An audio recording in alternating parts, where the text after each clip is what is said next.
Hello everyone, welcome back to another video. Today, I'll show you how to unlock your Cash App account in 2026. First, open the Cash App on your phone and try logging into your account.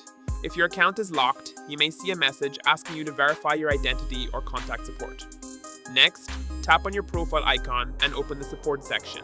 After that, select the option related to account access or locked accounts. Now follow the on-screen instructions to verify your identity. You may need to enter your full name, date of birth, or the last 4 digits of your social security number. In some cases, Cash App may also ask you to upload a valid photo ID for security verification. Once you submit the required information, wait for Cash App to review your request.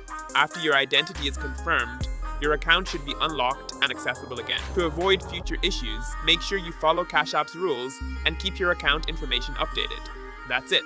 You've successfully learned how to unlock your Cash App account in 2026. Subscribe for more honest finance app tutorials and guides. Thanks for watching.